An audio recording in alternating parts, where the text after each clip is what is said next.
Emily's on another call right now, so we are gonna take our time, get settled. Hi Gina. I have a nice little candle here.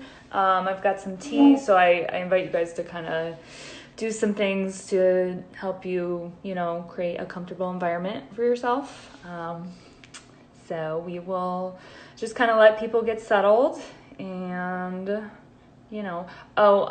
if you have yoga tools and you plan on kind of staying for the yoga practice as well, I advise you to kind of set up your mat now so that things can be as smooth as possible. So set up like a mat, or you could even use like a blanket or a towel. I have a block here. It is going to be restorative, so it's going to be more gentle and more slow and just kind of focusing on relaxing into some of the poses. So I'm excited. This is our first time. We're talking about possibly making it a weekly, bi-weekly thing. Kind of seeing that we're in quarantine until further notice. So bear with us. This is our first run through, and hope it goes well.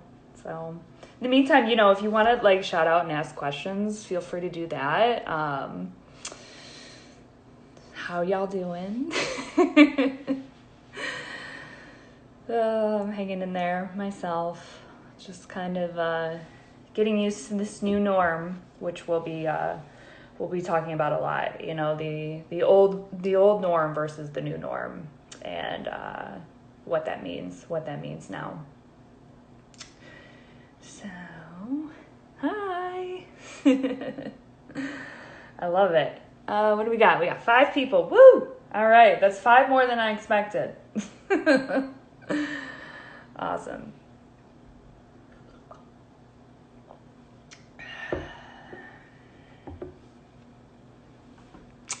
Hi, my mom's here, showing her love, showing her support.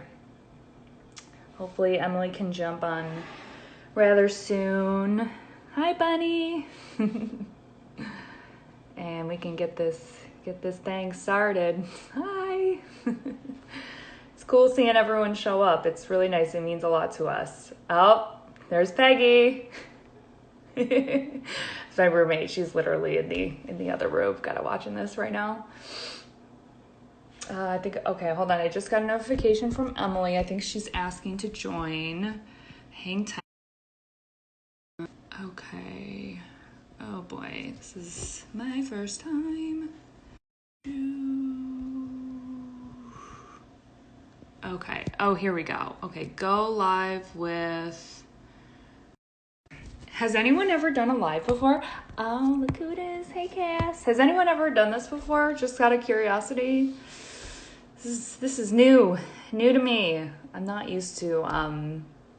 I've obviously like run groups. It's part of like grad school, but I've never kind of had this sort of approach to talking about mental health awareness. So it's really cool though that we have the technology to access it.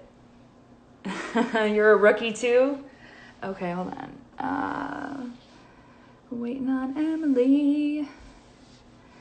Yeah, this is cool too. I mean, what a nice experience. I've been seeing a lot of yoga teachers having live sessions. I've been seeing people doing like breath work and sound bowls. I've been seeing people do like dance instructions, which is pretty cool to be able to access that. I know, especially with the TikTok fad going on right now, a lot of people are getting their dance moves on.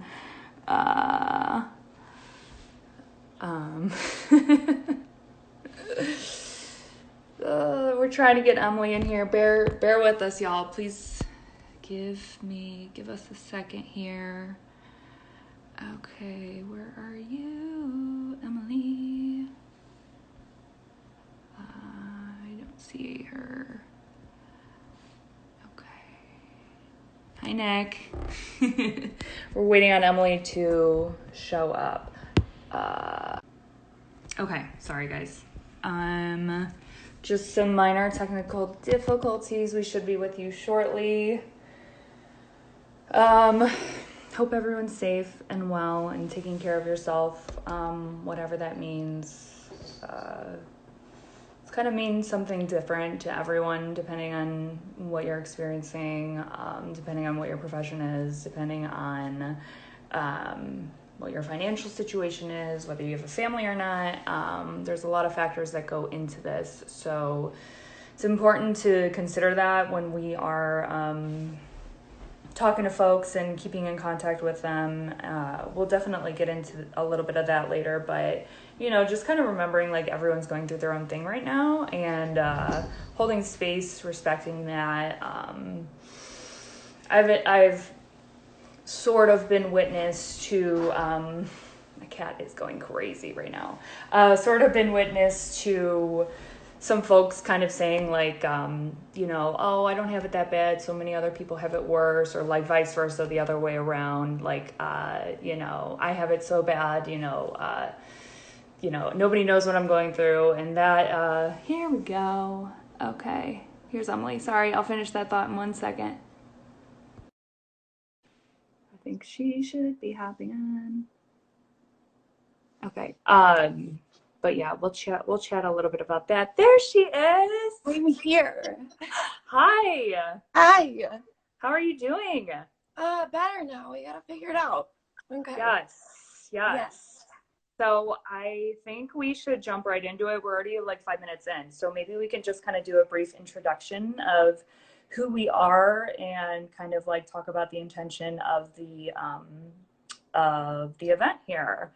So I've been gabbing. So if you want to go and start off with a little bit of backstory about you. Sure. Well, hello. Apologies for the delay. I'm Emily. I'm April's best friend for sure. April and I have known each other for a very long time. We met at summer camp when we were little ones. And we'll kind of talk about that because we met in an in-person situation, which obviously is not a possibility for many children right now. But, we met when we were really young, and it's kind of interesting. Both of us have kind of pursued our own healing paths. So I have my Master's of Science in Environmental Studies. I work full-time at a national research reserve, coordinating different environmental trainings. So I work a lot with people in the environment full-time. Part-time, I am a registered yoga teacher. I teach personally as well as in the studio, typically at Soul Stretch Yoga in Westlake. I was trained in Ashtanga Yoga. So I'm a big fan of coupling mindfulness with the physical practice and exploring all of the different benefits to that. So I definitely am anxious in a good way, to talk about mindfulness and coupling the benefits of yoga into coping strategies for what we're going through right now. Awesome. Yeah, it's a big part of it is mindfulness. And I think that's kind of what we're keeping the focus on throughout this. If that could be like the theme to this discussion, I would say like mindfulness. And I know it's kind of a hot term thrown around, so we can really kind of delve into like the specifics of like what that means and how that can be implemented into everyday practice. So I'll do a brief introduction to myself. I am a licensed professional counselor. I work at Grow Well Cleveland. I received my degree. I don't know why this is the first thing I go to. I received my degree from Ursuline College. So I have a background in actually counseling and art therapy. In my own practice, I implement a lot of mindfulness, of course, but also like holistic, CBT, DBT modalities. Those are all like fancy mental health terms that, we use, but a lot of, folks don't really know what that means, and that's okay. That's not your job. So in my own practice, I definitely try to incorporate a lot of wellness based kind of modalities and like ways of thinking and things of that sort. So kind of what I wanted to focus on with this whole talk was like, each person's, and I was talking about this a little bit before you came on, Emily, was like each person's experience is unique to them and kind of honoring that. And, you know, I know we'll get into this a little bit later, but like actively trying to fight against that comparative analysis, that comparative narrative to where it's like, your experience is worse than mine or my experience is worse than yours, and you know, kind of just bringing some awareness and some insight into that. So first of all, I think we want to kind of give a quick shout out and thank our essential workers right now, express some gratitude and appreciation because they're definitely putting their lives on the line. I know I have loved ones and friends, family, folks out there going to work, working anywhere from 40 to 60 hours a week at this point, and just it's kind of a you know, a really, from what I'm hearing, a really frenzied zone at the hospital. So I know that can't be easy. And same goes for like, you know, grocery store workers and folks that are, you know, doing like fast food and things like that. So definitely just acknowledging like how difficult that might be right now, and you know, thanking the folks for that. Yeah, absolutely. And you had the brilliant idea of setting up donations. So that should be in the post. But if you guys would like to donate to one or both causes that we are promoting and supporting, if you Venmo April, she will be donating to healthcare workers and supporting those essential workers.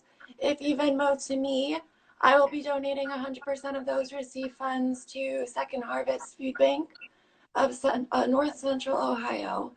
And they're an awesome organization. You know, there's lots of families that are obviously struggling right now. I saw this truly terrifying figure of the number of unemployed Americans right now. It's Mm. beyond anything we've ever seen ever in history. So if you guys would like to donate and support that financially, that information should be in our post.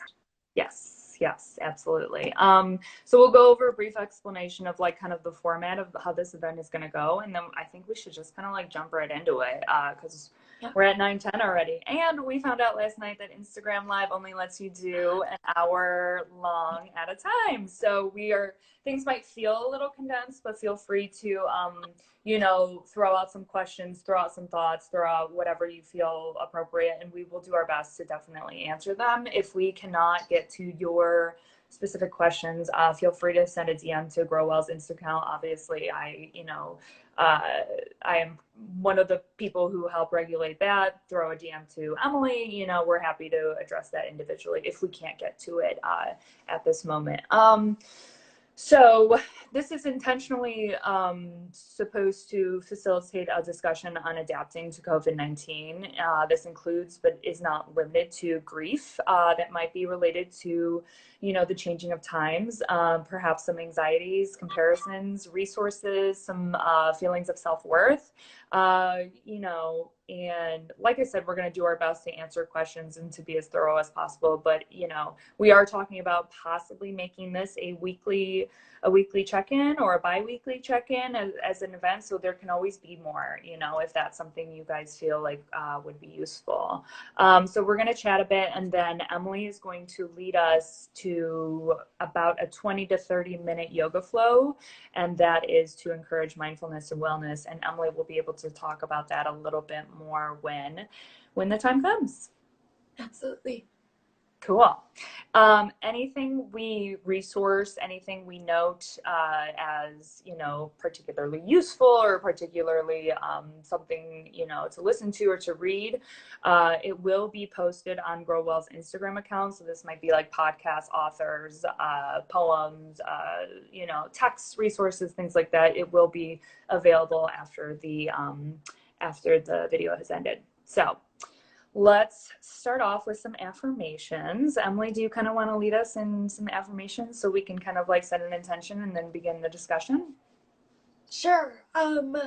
Well, what I've been practicing myself and have received external feedback about what would be useful to me to practice and what might be useful to others is setting a loving kindness intention.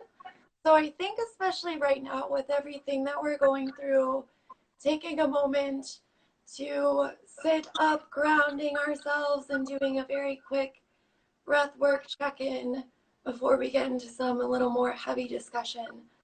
So everyone watching, just try to sit up a little bit straighter, tapping with the low belly, roll the shoulders up and down the spine. Take a nice big belly breath in and let everything go, feeling yourself soften.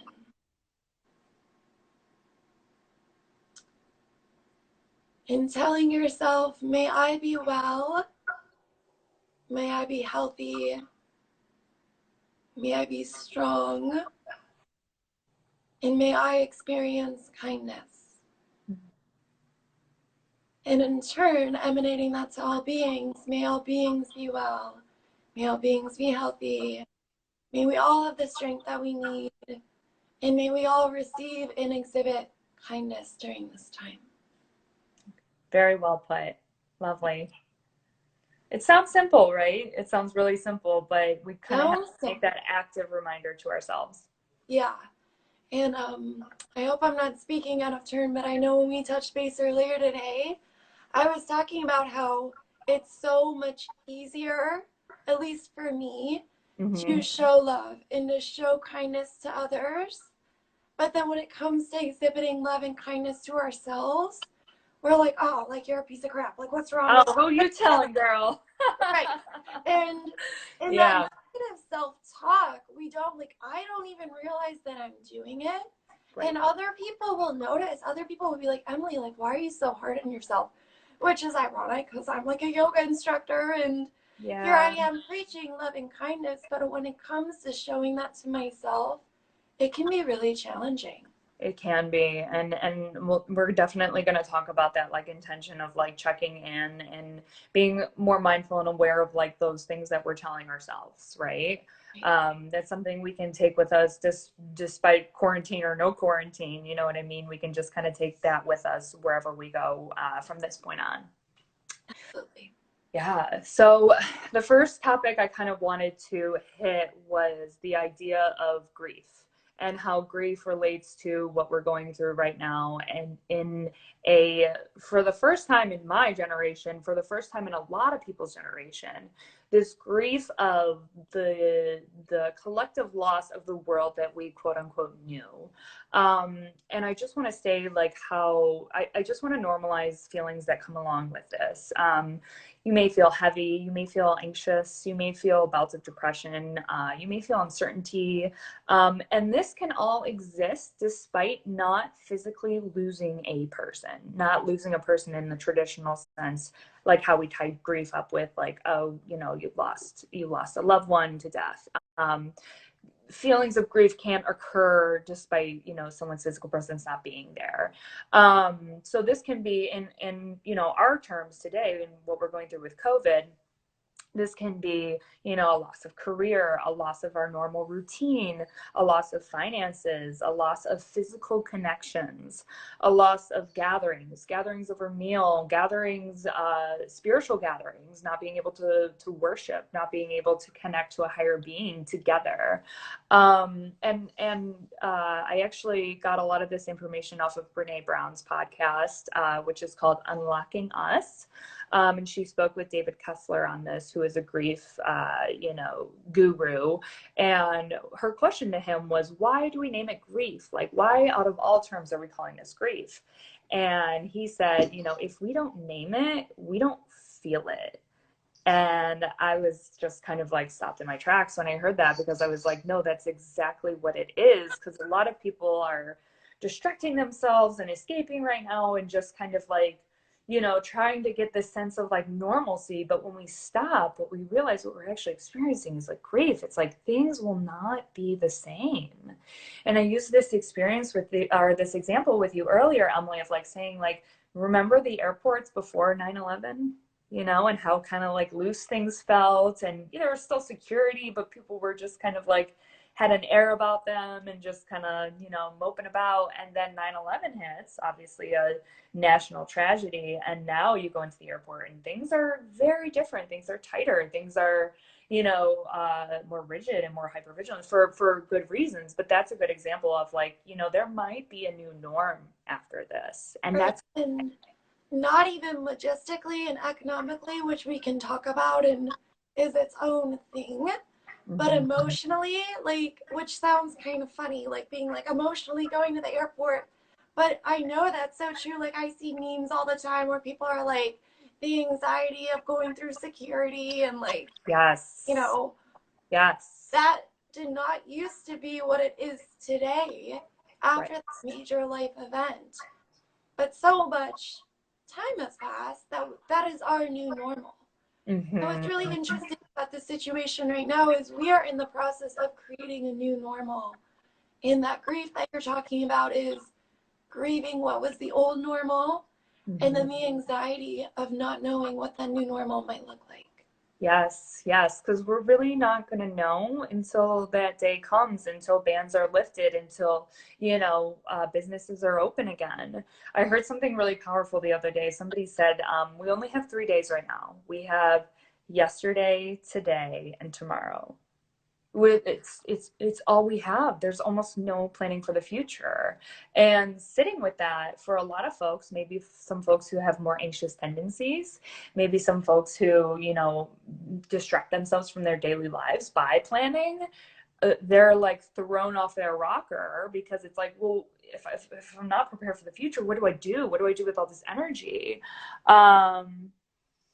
What our new norm will be, and adjusting. Yes, adjusting will be, I think, a huge part of it. And I think we also have to kind of like remind ourselves it's like we can adjust. We did adjust to 9/11. We mourned and we grieved that and we did adjust, and kind of knowing that we will make meaning out of this.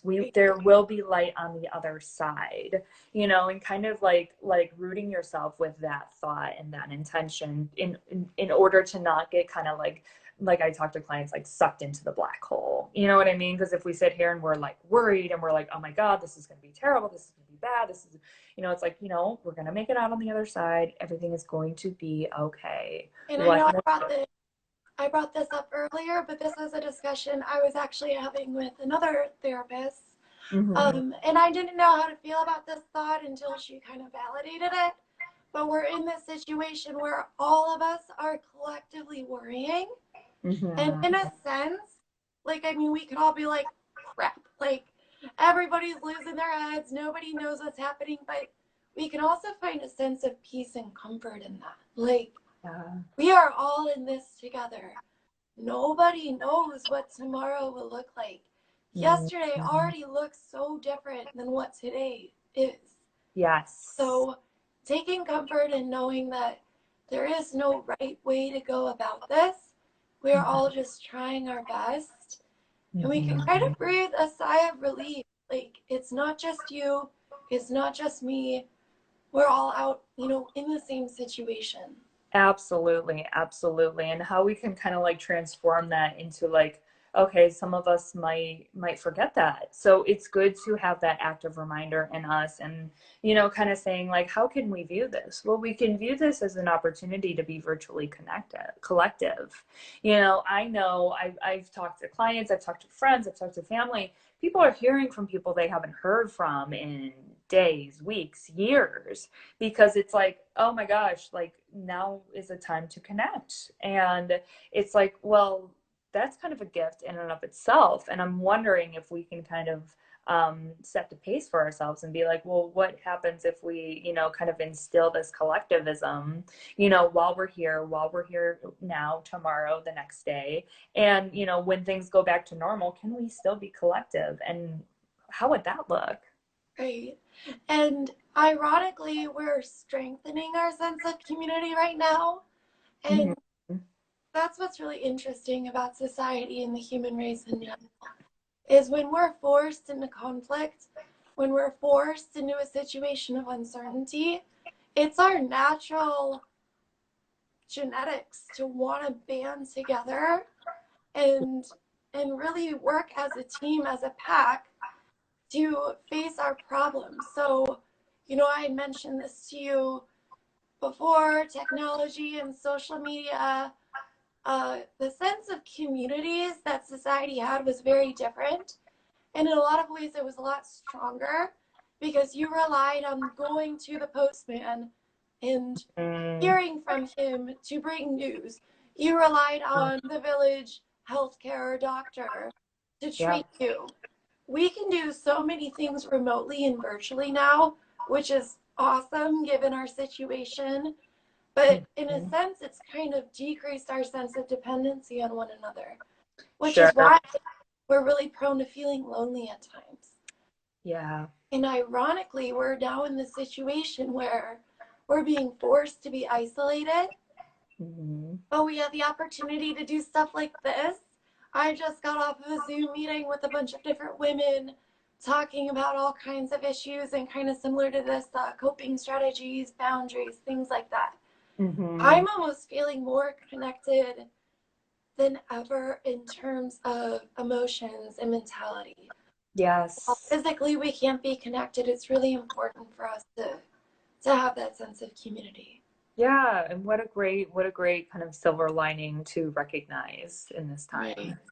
time. So kind of the next bullet point I wanted to get to was like, okay, so we talked about grieving and we talk about, kind of like accepting this as the new norm. And from what I'm hearing from people is there is that level of acceptance because it's been, over like 2 weeks now. So it's like, okay, like life per usual, kind of, so it's kind of like what now? And when I talk about what now, it's what do we do with the present now that we have the present? What do we do with it? And I've been talking to folks a lot about this kind of idea of permission and granting yourself permission. And it sounds kind of odd and it sounds kind of obscure because prior to this, we're an individualistic society, right? So we are always kind of doing what we want to do. We have obligations, but at the end of the day, it comes down to you do you. You know what I mean? Every And man for himself kind of mentality. exactly, every man for himself. And some folks are struggling right now being in isolation, whether they're working from home or whether they're an essential worker and coming back to home. They're struggling with like, well, what makes me feel productive? How do I remain productive? And I think that is worth challenging.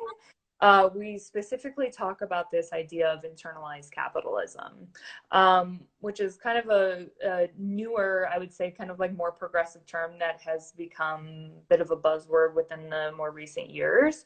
So I'll give kind of a definition from the Cornell Sun. So internalized capitalism is noted as like the fact that individuals are forced to maximize productivity and beat out competitors. That is what our society is built on. This is written into our daily routine, which follows up into our home and social lives. So then things become, what can I do better? What can I do better? What can I do better? It's always this like, it's never enough. And how exhausting is that, right? And then what happens when people are forced to stay home? Then we are like, well, how do I be productive around my house? And people kind of find themselves like manically, and I don't want to use the term manically, too loose, but kind of saying like, like manically just kind of putting themselves into all these projects. And it's like, what would happen if we just kind of like slowed ourselves down? So this ties into too like a lot of self-worth. So we talk about self-worth and what our self-worth is based on, right? If we look at it with the lens of internalized capitalism, we see that the internalized capitalism wants us to base our self-worth on income, on material things, on how we look, our image, quantifying our social circle. The more people networking looks great on the resume. It almost comes down to two like competitive lifestyles that may seem healthy, like all these kind of I have like mixed feelings about the influencers and like going to Bali and eating vegan every day of their life. And not that there's anything wrong with vegan, but like, it's become this like, well, I can do this better. And we kind of lose the It's intention. Like, well, I can do this better. And we kind of lose the it's intention. it's more about image. And what's Yes. so funny, like listening to your definition and the thoughts going through my brain right now, it's kind of like a hyped up spin on classic high school popularity. I know, Like I an know. adult popularity contest. Like, who has more money? Like, who has more friends or followers? Uh-huh. Who's more attractive in terms of their lifestyle or their Right, physical appearance right. or their fitness routine? Who is more abundant in the most materialistic terms? Yes, And yes. abundance is, as you and I know, as holistic healers, not defined by material worth. It No, is not. no. Materials can bring joy to life. Sure. I'm, for example, I was talking to my mom about this last night. I'm like a huge art hoarder. Like, I love knickknacks, I love art prints. Yeah, Things can bring you joy so long as you're not using it as like a status identifier, right. promoting yourself. You know, it needs to come from a very pure place in Hmm. order for it to really truly bring you self abundance. Right. Well, and And it's I, like checking in, like, why do I feel like I need this? You know, do I truly need this, or is this filling another space? You know, is this something that purely brings me joy, or is there some other kind of like motive behind that? And you it, know you best, you know, yeah, so that way when you check in with that and you truly give yourself time to think about it and be like, is this something I need? Is this something that brings me light? Is this something that brings me joy? Or am I just kind of like filling the empty space around my house so I don't feel alone? And that can be really, really powerful and really kind of like eye opening for some people. So, like, kind of be gentle with yourself in this process too. Like, you know, you might start in moments of like isolation, you might start noticing things about yourself and things about your space that you didn't notice before. And it's okay. You know, all we can simply do is kind of bring awareness to it and then decide like, okay, what's my intention here? You know, how where do I want to take this? is this coming from a pure place, my intuition and my true sense of self, or is this my Mm-hmm. ego speaking? And separating self from ego is a big topic in yoga, is a big topic in the therapy world and in life in general. And it's something that human beings are going to struggle with throughout their entire lives. Sure. Unless you've reached samadhi or enlightenment, which hardly anyone does. Like, literally, there's like few people on the earth to reach enlightenment. You're going to struggle with your ego and sense Yeah. of self. Yeah, and that's okay. Embrace yourself. Absolutely, absolutely. So when we talk about kind of like checking in with our self-worth, um, you know, we kind of have this like little reflective piece of like, how have I deemed my self-worth? What has that been based on? And you start to kind of like look at like your own, I guess your own little like personal resume might be a good way to put it. Like, oh, like what makes me like worthy as a person? What makes me virtuous? What makes me wholesome? You know, things of that nature. Whatever you value as being a good trait or good quality. Um, if we kind of go against this lens of internalized capitalism, we can then decide what else may serve me? How can we stray away from rigidity that is focusing on the product as opposed to the process? So, a lot of times when we engage in activities, we look for the end result, right? If we are really big fitness fanatics, we're looking to either lose weight or we're looking to gain muscle. Or if we are creators and maybe we sell our art, it's like, okay, I need to make something that is just eye-catching and phenomenal, and I need to make something that, you know, people are going to want, or I'm going to get that validation or praise for, which is okay in and of itself. But like giving yourself, again, back to permission, giving yourself permission to take a break from that, those wheels spinning over and over. Like, I need to make something that makes me worthy. um and some good I actually compiled my own kind of personal, my good friend Molly calls it like her bliss list. So but like things you can do for the process versus the product. So this kind of starts with like productive rest, as we kind of hone back in on, you know, internalized capitalism, rest is not a focal point of that, but rest is productive, you know. And then some more things that kind of go along with that is like any sort of movement.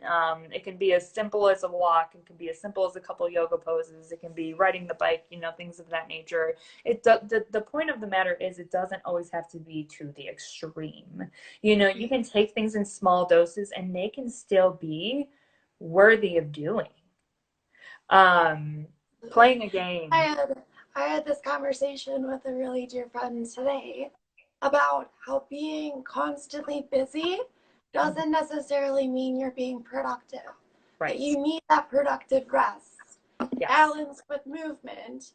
What is productive rest? Actually, you know, taking a bath, sitting in silence, Sure. sleeping soundly, Sure. reading a book. What is unproductive rest? Maybe like your 15th episode of Downton Abbey. Not like I would know. Um, you know, you start to feel that like groggy feeling when you've been in one place for too long. Yeah. You're like, I'm resting, but I'm not resting. Right. You kind of pass a threshold where you're like, wow, like this is not rejuvenating at this point. Correct, correct. And like I said, you know you best.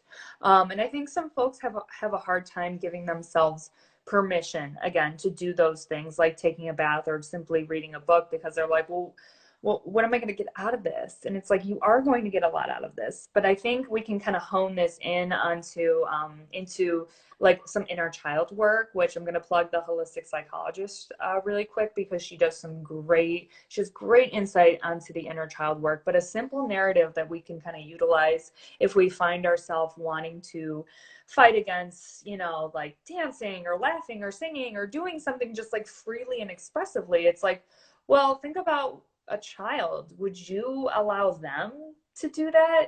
You know, why is that okay for a child to do but you not to do? It's kind of it's not really fair in that sense. And I mean, you can go even deeper and kind of visualize yourself as a child. And you know, if you saw you as a child, you know, spinning on a hula hoop or you know painting or doing backflips or something like that, would you go ahead and say, oh, April, stop? No.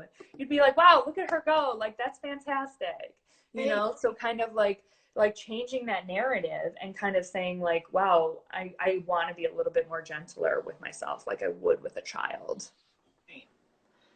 Yeah, it comes back to that self love, being gracious with ourselves and letting ourselves feel worthy of rest, of play, of messing up and making mistakes, of emoting. And I know this is something we talked about earlier today while I was making pancakes. Letting yourself express emotion does not mean you're weak. Mhm. Um, it means you're strong and you're intuitive, and it's actually protecting yourself so that maybe you don't have an outburst of emotion at an inappropriate time, like Sure. a meeting or a baby shower or a Zoom meeting. I don't know, like Yeah. giving yourself that space, checking in with the body, like I'm feeling really frustrated. I'm Mhm. feeling really irritable right now. Mhm. Why? Let yourself feel that way. And maybe you don't know why. Maybe just something very minor triggered it. Mhm. Um, and maybe you need to go punch a pillow, express yourself, scream, Sure. let yourself feel that. That's a really healthy, strong thing to do. Right. I think so often as adults, we're really hooked on this idea of being like, oh, we got to keep it together all the time, even when we're alone. Like, even Mhm. when, like, it's me, myself, and I in my apartment. Like, no, you're supposed to be able to feel what you feel, just like you would allow a child to feel what they're feeling. Because that's Absolutely. Absolutely. It looks like we have a question. What are some strategies for controlling our monkey minds? AKA rumination. This is something that, you know, some folks with maybe some more particular anxious tendencies find themselves in. So we call it in the psych world, we call it the monkey mind because it says like your mind is leaping from branch to branch, you know, like you just you can't stop the wheels. It's just going from the what ifs or I should have's or the I ought to be, things like that. I talked to some folks about this, and one thing you can always do is do something to physically break the cycle. So something that is going to simply like jolt the nervous system for yourself. So this usually means something in an extremity. So taking something like an ice cube and putting it on a pressure point on your wrist, or, if it's maybe a little particularly cold outside, going outside for like a really quick, brisk walk so that you can kind of like jolt your brain out of that moment and return to the space and maybe feel a little bit clearer. Bodily movement is always going to be your friend with this as well. So whether that means like a deep yoga practice, or I'm going to be honest, like a lot of folks with anxiety respond really, really well to like high intensity cardio workouts, because it's forcing that blood to pump. It's forcing, the detoxification process. It also takes your mind out of what you were particularly worried about before. And it's like, okay, you need to survive this workout right now. Your energy. Absolutely, absolutely. And, again, we're back to the mindfulness practice and like looking at some breath work techniques. So I was looking at waiting for some you to say that because my first response was going to be breathe. And breathing. just focus on the breath coming into the body, filling up, and coming out. Yes. That's Yes. something we can provide after this video. Some different kinds of breathwork practices that are really specific, besides being like, oh, just breathe. Like Right. actually feeling into the body, putting in some counts to it, and that can be really cleansing and helpful as well. Absolutely, absolutely. One of my favorite, like really quick techniques is called squared breathing. I'm sure you've utilized this in your practice. So kind of using like a 4 count. So what you're going to do is kind of breathe in for 4, and then you hold for 4, and then you exhale for 4, and then you do that 4 times over. So if you're in a more panicked or anxious state, maybe even like taking yourself out of the environment where you are feeling panicked or anxious, and then doing the squared breathing technique can be very helpful, because you're almost kind of like forcing your body, like, hey, you know what, we're going to put that to the side right now. We're going to just breathe. And like the act of counting in and of itself is very mundane, but it also focuses you to like 1, 2, 3, 4. You just have to hone in on that. And when you do it 4 times over, you will notice the benefit. You might, I'm not saying it's like a cure-all and you're going to be like, oh, okay, life is normal, but you are going to notice yourself kind of de-escalated a little bit. It's strong. It's powerful. We're already at 9:40. Okay, well, um, any last minute, I did see a comment come in. Someone is quarantined by themselves, and that's unexpectedly difficult. Mm-hmm. Me too. I'm quarantined with a cat and a turtle, so far I'm the only human being here. Um, and it can be very disconcerting, especially with the anxiety of not knowing how long this is going to last. All I, all I can really say is giving yourself a routine, finding those tools to connect with others, to connect with yourself, getting outside every day, even if it's a crappy day. Get yourself outside.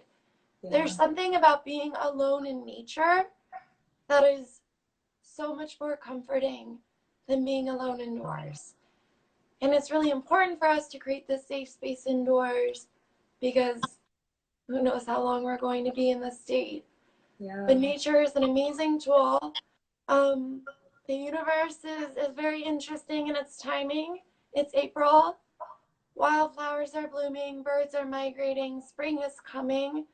So it's not the worst time for this to be happening. There's always a silver lining. So getting outside, checking with your breath practice, and Grounding. being soft with yourself. Yeah. Yeah. I love that. I love that. That self-compassion, just like talking to yourself the way you would talk to a child. Right. And Mm-hmm. using this time to become friends with yourself. Because Mm-hmm. it can be like, for me, I get high anxiety sitting still sometimes because I like to Move. constantly be busy. And like I said before, that doesn't necessarily mean we're being productive. So Right. learning to sit still, what better time to learn to do that than right now? Right. Absolutely. Absolutely. Just not that we want to brush anything aside or, like I said, if anybody has any questions, like please DM one of us, please DM the Grow Well account, please DM uh, Kuz here, but I do want to mention that we are accepting donations, and I'm also myself personally, I'm offering free check-ins with healthcare workers, healthcare professionals. We can't technically call it therapy, but I'm offering kind of 20 to 30-minute supportive conversations. If you are kind of currently on the front lines, if you are an essential worker right now, I'm happy to FaceTime. I'm happy to phone call. I'm happy to kind of be here for whatever you need. And I think we can kind of start setting up for Emily's yoga practice right now. Do you want to start explaining the benefits of restorative practices and the benefits of yoga in and of itself? Yeah, I'll do a real quick explanation and give people a moment. If you want to grab a blanket, if you have a mat, that's great. It's not essential. And then a block or a textbook or something comparable to that. Again, it's not essential, but since it's a restorative practice, we're going to be holding postures for periods of time and we want to be resting. So don't, freak out. We're not going to do headstands or anything. This is going to be a very chilled out restorative practice. So the benefits of yoga, I mean, I could go on about that for, another hour, but to keep it short and simple it's that mind-body connection. And the reason why people continue to return to their mat, as they say, or to yoga, is really because of that spirituality component. It's the reason why we're not out there on a Peloton or an elliptical. Obviously, the physical practice is largely beneficial, but the greatest benefit is checking in and tuning into yourself, is that mindfulness, being able to still the mind, which, as we've already talked about, monkey mind, that is something as human beings we're going to battle with the rest of our lives. And yoga is a really, really effective tool in gaining control over the mind. Once we kind of get into our practice, we start to feel the physical effects. We start to feel the heart rate slow and regulate. We start to feel more circulation in our blood and our nervous system. We start to feel muscles open up, things loosening and tensing or untensing, feeling the shoulders soften down the spine, the jaw unclench, the eyes soften, facial muscles soften, things we don't even realize that we're carrying around with us. Practicing yoga regularly helps us become more attuned with how we can let go. So that's kind of in a nutshell the practice of yoga and the benefits. In terms of a restorative practice, which we'll probably have about 15 minutes for, restorative is really wonderful because we're moving through each posture exceptionally slowly, exceptionally mindfully. We're making sure that we're tuning in with our body and we're giving ourselves time to really open up. Obviously there's benefits to all different kinds of practice. We have our powerful flow, our hatha flow, and vinyasa flow. Restorative and yin, it's more challenging for the mind. And I think that's something that we all need right now is some more brain food, some brain exercises. So we'll go ahead and get started. So if you want to go ahead and find yourself a comfortable seat, and I'm going to make sure that you guys can see me practicing here. Emily, do you do horizontal or vertical with the camera? I am doing horizontal right now. Yeah, I'm going to do that too. You're upside down, so you'll have to go opposite. Oh, you're upside down too? All right, hold on. All right, there we go. Alrighty, so finding a comfortable seat, we are going to get in child pose. then given that this is a restorative practice, if you do have props like a blanket and a block or a textbook available to you, that will be largely beneficial. So you'll have your blanket and you're gonna go ahead and roll it up, or like a throw pillow or stuffed animal, I don't know, whatever you have around your house. And you're gonna go ahead and come off the knees and put that behind your booty on the backs of your calves, underneath your booty, underneath your behind, your butt. And go ahead and cushion that space. And we're gonna come back into a child's pose. So finding a block that you can rest your forehead on, or you can let the forehead come all the way down to the earth. So letting yourself shift around, find a comfortable space. Again, if you want to let your forehead rest on a block or a textbook, eventually begin to rest into this posture. Breathing into those tight spaces. And on the exhale, feeling yourself soften and letting go.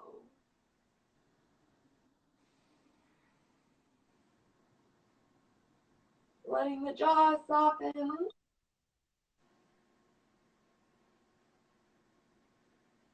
Letting the hips sink towards your mat, onto your blanket or pillow. Maybe on your inhale, walking your fingers out a little bit in front of you.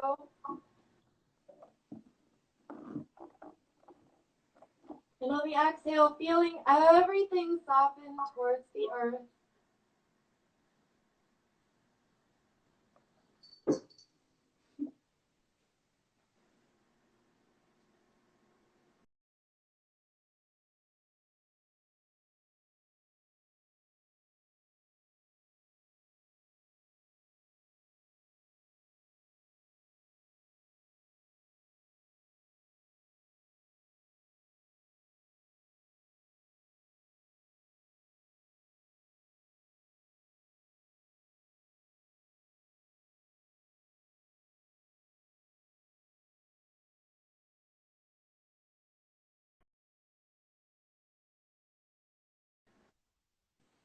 Can you let the teeth separate and the tongue be heavy in the mouth?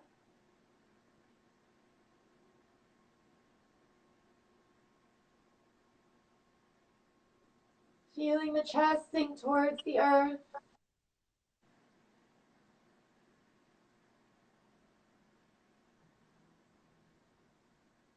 Notice if you're holding any tension in the elbows or the fingers or the joints.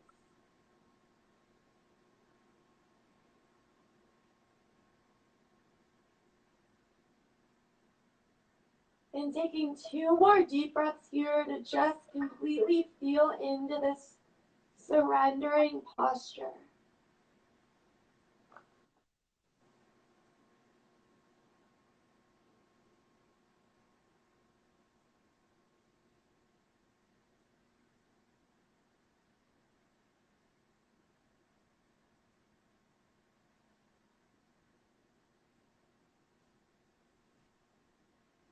When you're ready, slowly begin to drift the hands towards the knees, coming off that blanket, coming onto the knees. And if you'd like to move that blanket underneath the knees, if you have sensitive knees, you can reposition that. Let me make sure I'm on camera. We're going to come into a tabletop position. So knees are going to be directly below the hips, hands directly below the shoulders. First, tapping into the low belly, feeling your strength here. And on your inhale, you're going to go ahead and drop the low belly into a cow pose. So letting the shoulders spread away from each other. The tailbone comes up, the chin lifts. And on the exhale, pressing into the earth, letting the belly button drift towards the spine, arching your back in a cat. Once more, inhaling into a cow pose. Feeling that tailbone expand back towards the back of the room or your mat. Exhale, pressing through into a cat. Go ahead and inhale back to a neutral spine. Take an exhale here. On an inhale, we're going to let that right hand drift up towards the ceiling. Go ahead, spread the fingers wide open up. And on the exhale, thread the needle, threading that hand underneath that planted left hand, underneath that left armpit. Pressing into the earth with that left hand, really opening up that right shoulder latch. Feeling the right side of the neck open and expand. If you would like to inhale that left arm up and wrap it around the small of the back, wrapping onto that right thigh, you can get a dual shoulder stretch, so you'll feel an opening in that left shoulder.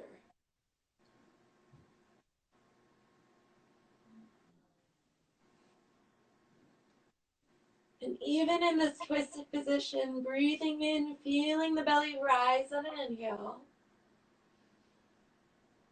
Exhale, feeling it fall.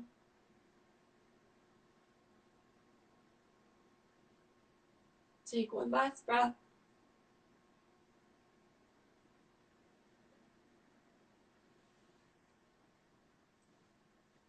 Inhaling to unwind if you have that bind. Planting that hand and inhaling that right arm up towards the sky once more, spreading the fingers wide. And exhaling back into a neutral tabletop. Go ahead and inhale into a cow and exhale into a cat just to neutralize in between. Inhaling into that neutral tabletop. And your next inhale, go ahead and lift that left arm up, opening up as wide as you can, spreading those fingers nice and wide. Exhale, threading that needle underneath the right armpit. Pressing into that right hand, opening up the left shoulder latch. And if this feels good to you, you can either stay here and work on opening up that shoulder, or you can inhale that arm up and around the small of the back.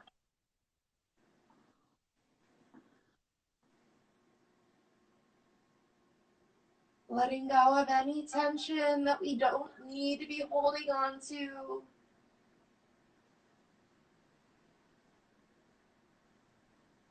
Feeling ourselves soften.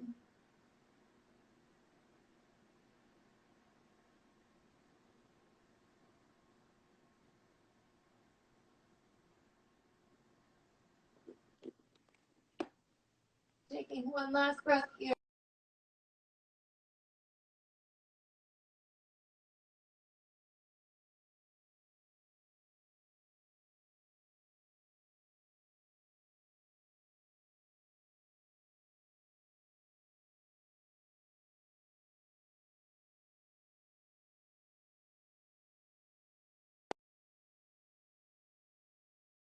Tabletop.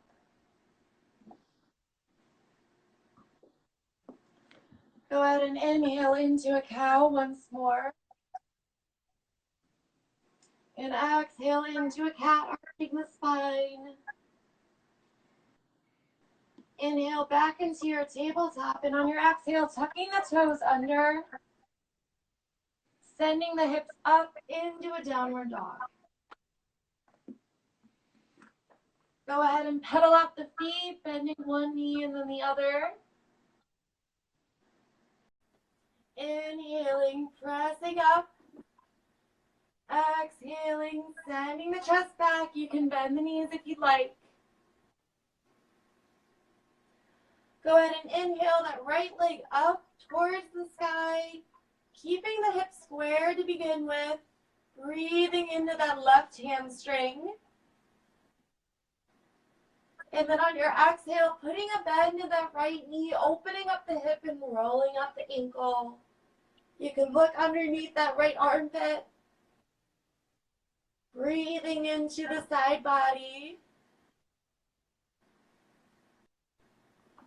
Go ahead and inhale to square the hips once more. And on the exhale, bending the knee forward. And we're going to come down into a pigeon pose. So bringing that right knee to the right elbow and coming down onto our mat. If you'd like to move that blanket back so it's underneath the left knee, you're going to have that right shin down. And it doesn't have to be at a 90-degree angle. The more 90-degree it is, the more intense it is. You can definitely send that back. So it's at more of a 45-degree angle. I can never do 90. So we'll inhale ourselves up here. Sorry. What's that? Go ahead. And on your exhale, go ahead and hinge at the hips. Finding a block here or a textbook if you would like. And you could kind of see where you would like to keep that block. You could have it on the high setting, coming down under the forearms and letting the head rest on the block there. I'm going to come back and make sure you guys can see me. Breathing in your tight spaces here. If you'd like to lower it down to the medium setting.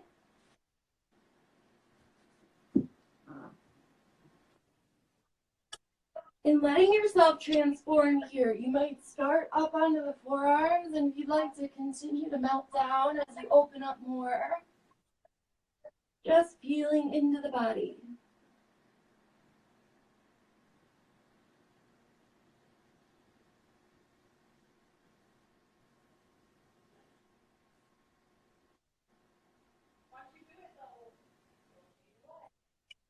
Sending the breath into that right hip.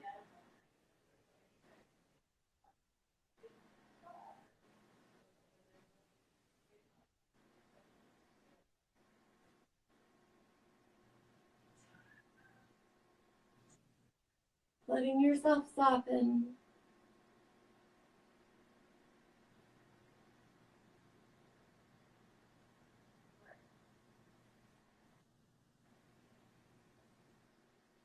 Taking one more breath here. And go ahead, begin to inhale yourself back up off of that block, straightening the arms. Go ahead and tuck that back left toe under, popping off of that knee. And then inhale that leg back up into a three-legged dog, that right leg up. You can roll out the ankle here. You can go ahead, exhale back into a downward dog, bending alternate knees. Feeling the difference in between the hips.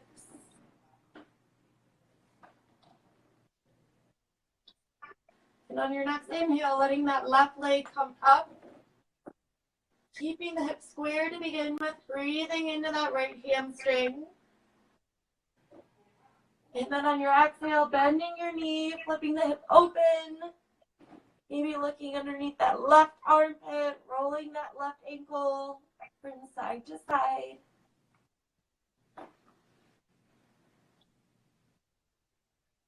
Squaring the hips once more, breathing into that right hamstring. And then on your exhale, bending that left knee to the left elbow. Coming into your pigeon on the left side. Letting that shin come down towards your mat. Laying that right knee down, maybe on top of a blanket. Beginning by sitting up, perhaps finding a block or a textbook. Making your way down onto your forearms.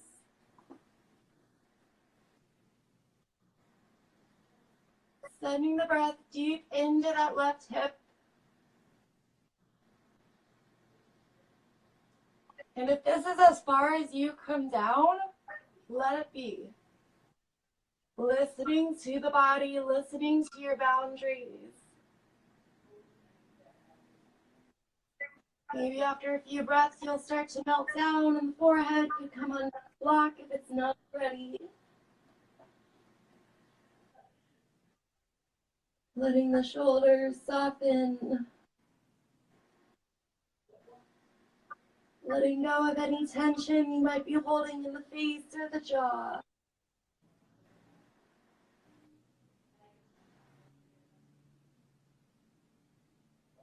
And breathing into that left hip.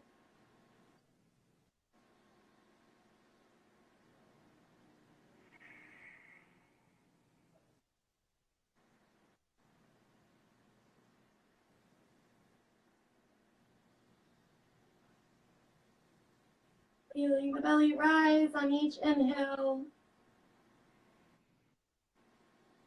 and fall on each exhale.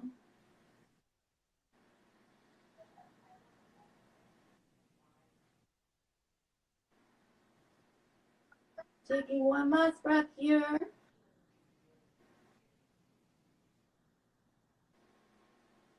And on your inhale, beginning to walk the hands up.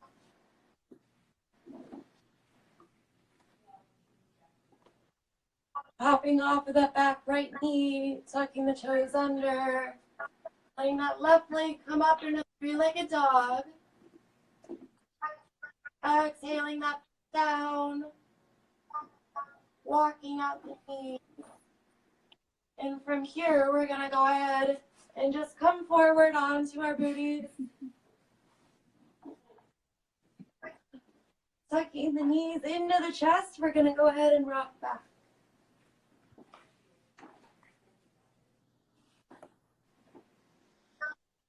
Rocking from side to side, letting the spine massage against the earth, against the ground. Go ahead and interlace the fingers over that right knee, rotating that right knee into the armpit. And then inhale that left leg long. So we're going to go into a supine twist. Oh, yes.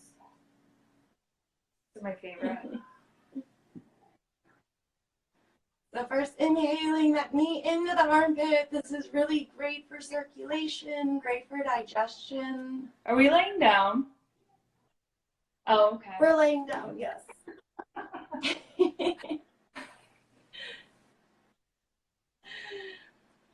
So taking your left hand on the right knee, you're going to guide it across the body and let that right arm come out alongside you in a T, looking over those right fingertips. So your knee is across the body in one direction, and your gaze is in the opposite direction. Feeling the belly rise on each inhale and fall on each exhale.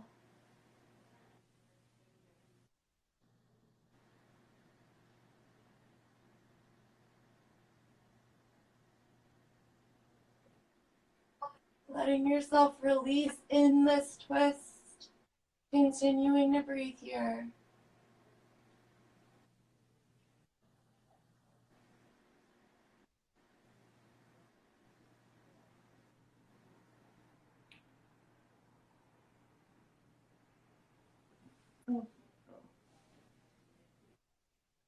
We'll take one more breath on this side. On your inhale, bringing the knee up. Exhaling it back into that armpit. And then inhaling that leg long. Go ahead and bop out the knees, feeling the difference from either side, either hip.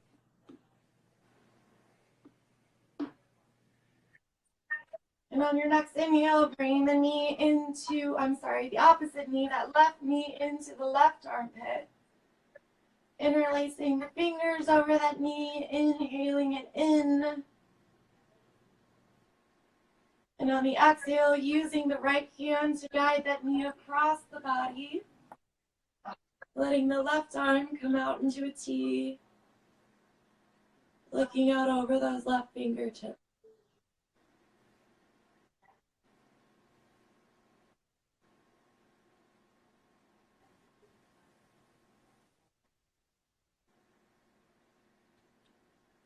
Continuing to breathe in this supine twist. And there's actually a lot of scientific research that shows twists are extremely beneficial for physical health. They're detoxifying, aren't they? They're extremely detoxifying, so they're really good for the GI tract, digestive system, and they're really good for calming down the circulatory system, calming down the brain. So another monkey mind tip, if you're feeling really anxious and overwhelmed, you can always come back into a twist and see if that kind of helps you ground yourself in center.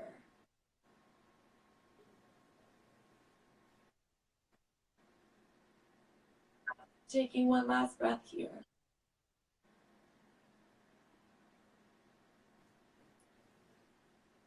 Go ahead and inhale that knee back up to center. Exhale it into that left armpit. Once more. Breathing into that hip. Go ahead and inhale that leg long. Bucking out the knees once more. Feeling the difference in between the hips. Just making sure you guys can see me. Go ahead and inhale. Bend the knees back into the chest. In our last pose before Shavasana, we'll go ahead and come into a happy baby. So letting the feet face the ceiling, having your hands grab either the ankles or shins, the outsides of the feet, or if you have bare feet, peace fingers to big toes, and letting the knees sink towards the elbows. I have to fix my view. That was... Letting Sorry, that's really inappropriate. Letting yourself rock back and forth here. It's called happy baby because we're all meant to look like happy babies, right? So that really means letting yourself kind of rock from side to side. It feels silly until you recognize how amazing it feels, right? To really let each knee come towards the earth. Opening up those external hips. The hips, as humans, are where we store the most physical stress.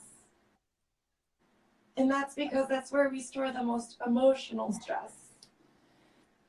So it's really interesting how that emotional stress manifests itself physically. What are you doing? I'm just trying to find the best angle.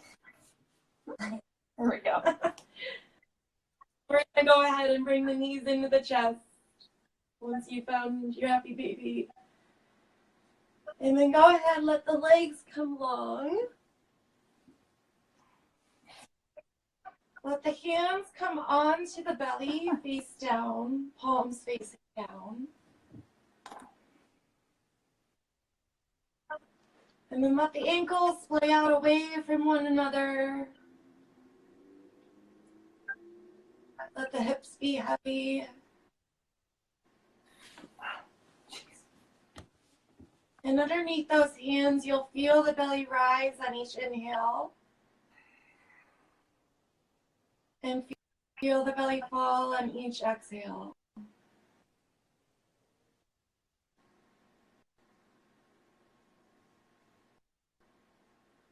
And we're going to settle into our Shavasana. So starting with the top of the head, feeling the scalp soften. And as crazy as this sounds, what would it feel like for the hair follicles to soften?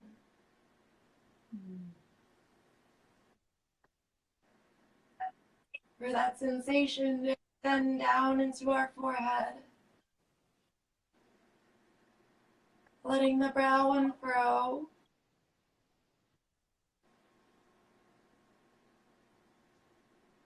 Letting the eyes be heavy in their sockets.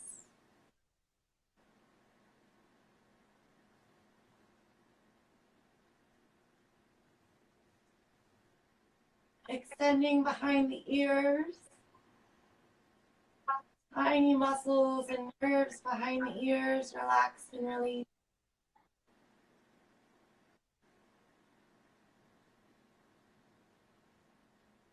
letting the teeth separate and the jaw soften.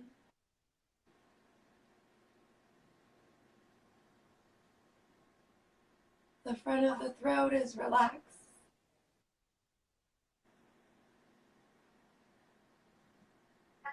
Letting that sensation extend to the entire neck.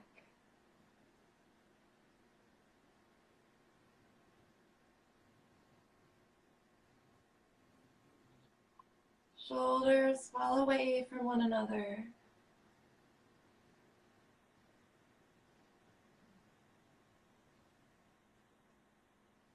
The belly is soft.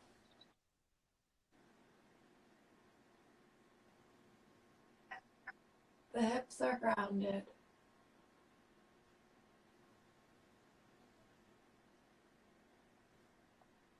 And the whole of each arm, from the shoulder to the eyes of the elbows, to the wrists, to the tips of all 10 fingers, relax and release.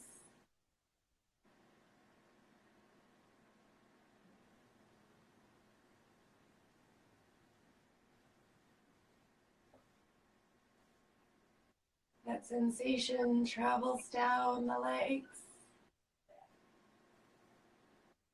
thighs spiraling away from each other.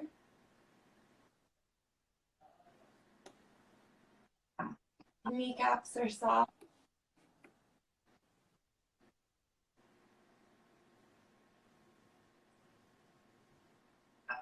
The calves soften as well.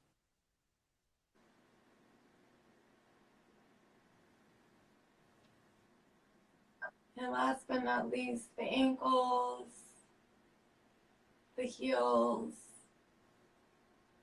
the arches of the feet,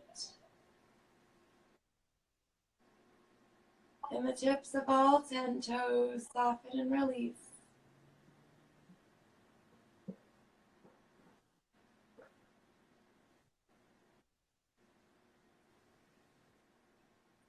And you give yourself permission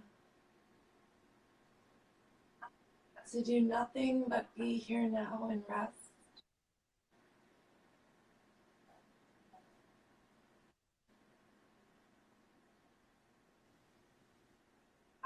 And distracting thoughts might come into the mind, thinking about what we need to do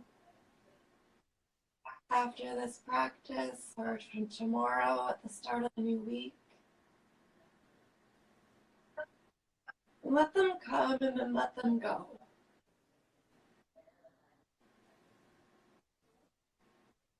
Merely notice them passing just as clouds might pass through the sky.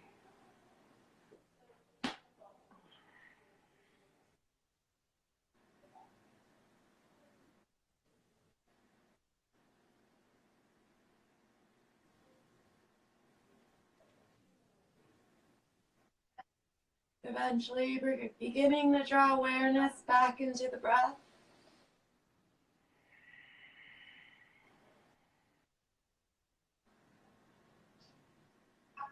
And perhaps simply by drawing awareness back to it, we'll feel the belly rise on an inhale.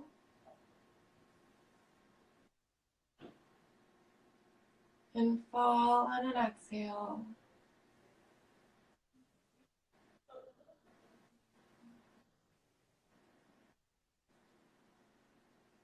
Beginning to wiggle fingers and toes. Rolling out wrists and ankles. Maybe moving around our jaw from side to side. Moving the head one direction and then the other.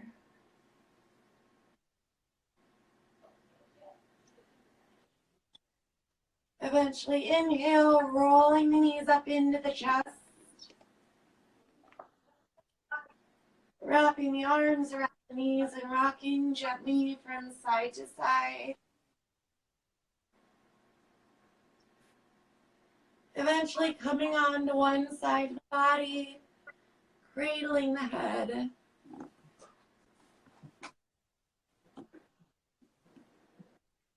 Giving yourself a moment here.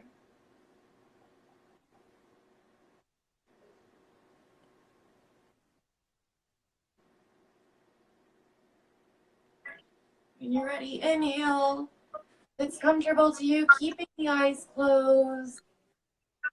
Coming back up into a comfortable seated position.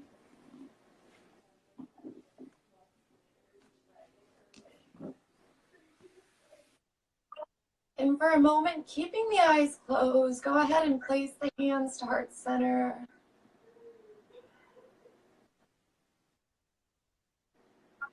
And to close this practice, I wanted to read a poem. And this is a poem by Rumi, the famous Indian poet. And it is called The Guest House. This human being is a guest house. Every morning, a new arrival. A joy, a depression, a meanness. The momentary awareness comes as an unexpected visitor. Welcome and entertain them all. Even if they are a crowd of sorrows who violently sweep your house empty of its furniture.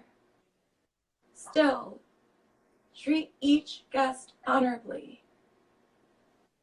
He may be clearing you out for some new delight. The dark thought, the shame, the malice. Meet them at the door laughing and invite them in. Be grateful for whatever comes, because each has been sent as a guide from the that poem, because it's about accepting all those parts of us and all those parts of humanity that might not be the prettiest. We might initially not want to welcome them.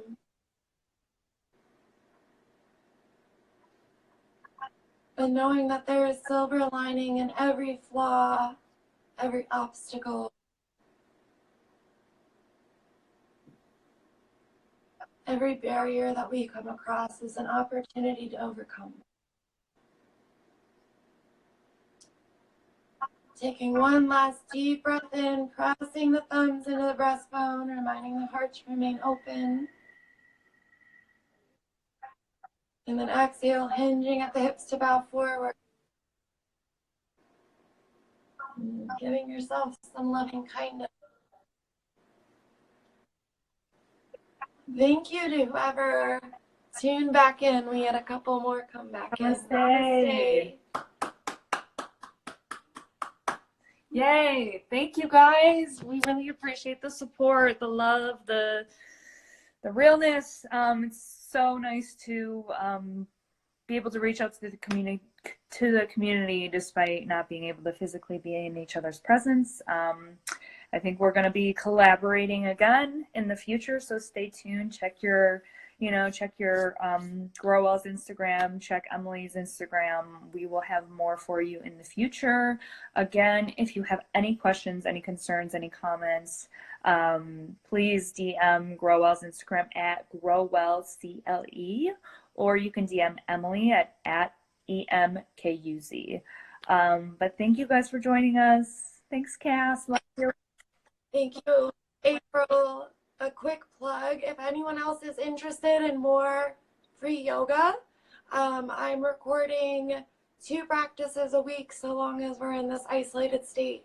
So if you guys want to follow me on Instagram or search for me on YouTube, we'll go ahead and drop a link in the comments to those. The more opportunities, I think, for people to have mindfulness and check in with themselves. 100%. Absolutely. So yeah, if you guys want to donate, again, in the comments or in the post, we'd really appreciate the opportunity to give back to our essential workers and those that are providing meals and other essential needs to those who need them in this time of crisis. Absolutely, 100%. Couldn't said it better myself. And the links to our Venmos are in the post. If you don't have Venmo, connect with us directly, or just simply donate to a place of your choosing in our honor. You know, a lot of places are just taking like online donations, or even like, you know, if you know somebody who's a nurse or a healthcare worker or somebody in the food bank, send them some flowers, send them a meal, send them a pizza, send them something. Yeah. Thanks, Tony.